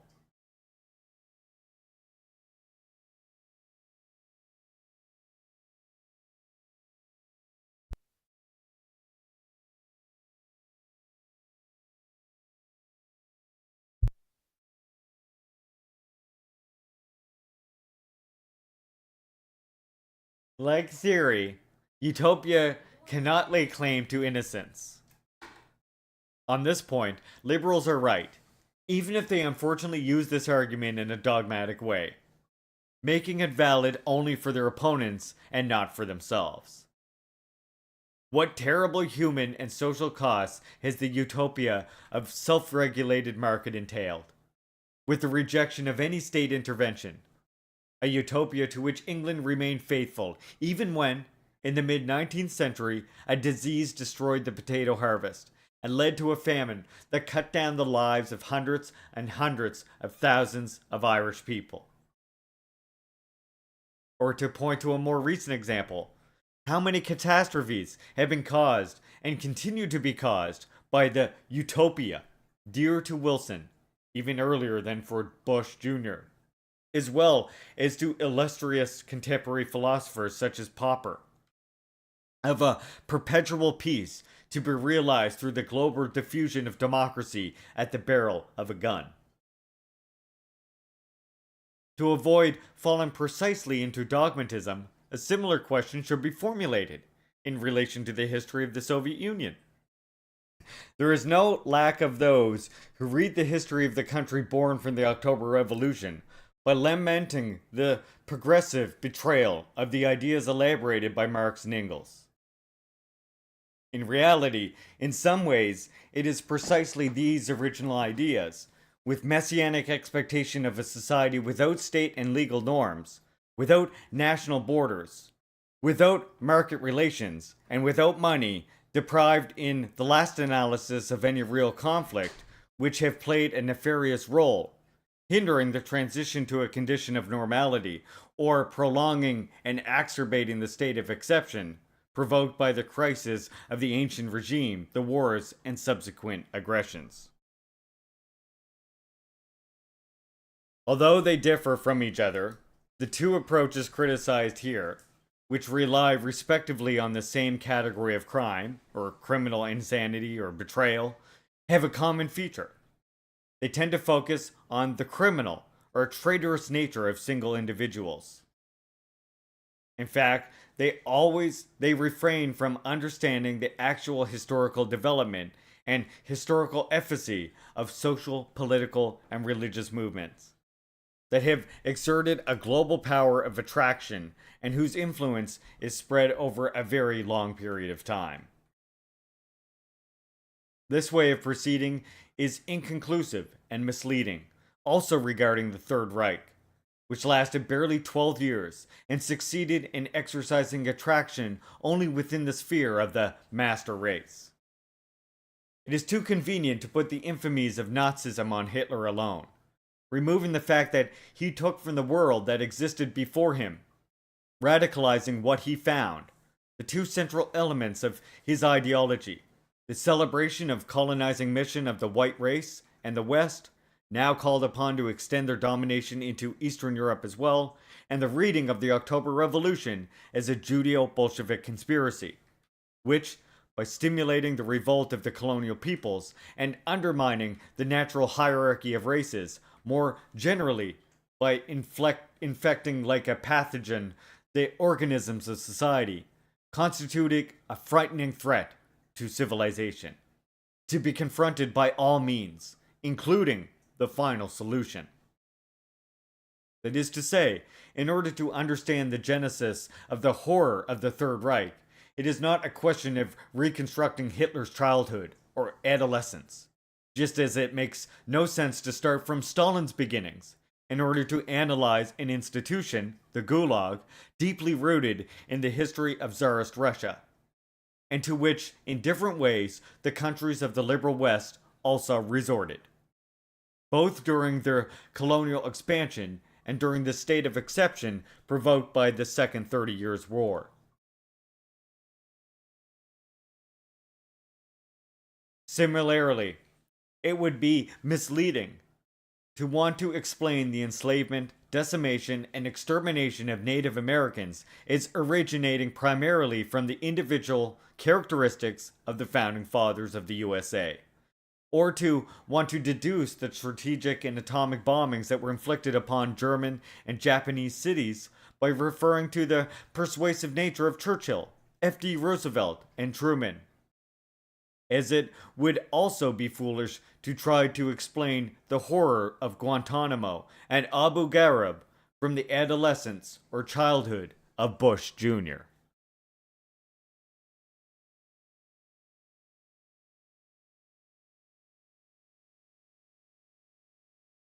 But back to Stalin. It is a case of moral indifference to rethink the approach that interprets everything in terms of crime or criminal madness, or a betrayal of original ideals. Today's historians are still discussing personalities and events that go back almost 2 millennia. Are we to subscribe without hesitation to the very glompy picture that the senatorial aristocracy on the one hand and the Christians on the other helped to paint of Nero? In particular, are we to take for granted the Christian propaganda that accused the Roman emperor of having set fire to Rome in order to blame and persecute the innocent followers of the new religion? Or instead, as some scholars suggest, were there really apocalyptic and fundamentalist currents within early Christianity that aspired to see the locus of superstition and sin reduced to ashes and to hasten the fulfillment of their eschatological expectations? Let's jump forward a couple of centuries. Regarding the great anti-Christian persecution unleashed by Stalin, historians continue to wonder, was it only the result of an inexplicable theological hatred foreign to Roman traditions? Or did real concerns for the fate of the state, whose military strength was undermined by Christian pacifist agitation, play an important role precisely at a time when the peril of barbarian invasions was becoming more threatening? Historians asking themselves these questions are hardly accused of wanting to minimize the persecution suffered by Christians, or wanting to consign them to the beasts and the most atrocious torment. Regrettably, analyzing the sacred history of Christianity critically is easier than formulating doubts about the aura of sacredness that tends to surround the history of the West and its leading country. Because of the far greater temporal distance and the smaller impact on the interests and passions of the present, it is easier to understand the motives of those who were overtaken by Christianity than to try to elucidate the motives of those whose defeat has paved a way for the triumph of the American century. And this explains the weight that demonization and hagiography continue to exert in the interpretation of the 20th century, and the persistent popularity enjoyed by the negative cult of heroes.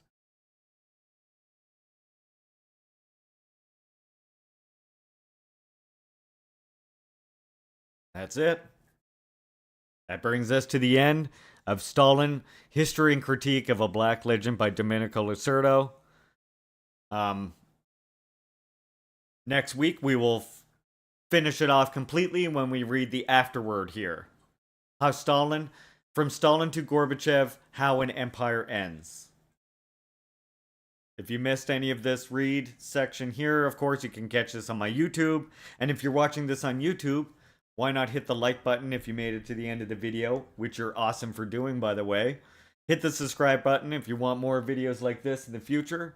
And come check me out on Kick. I'm doing this and more all the time. Salute. I hope you enjoyed the read, comrades.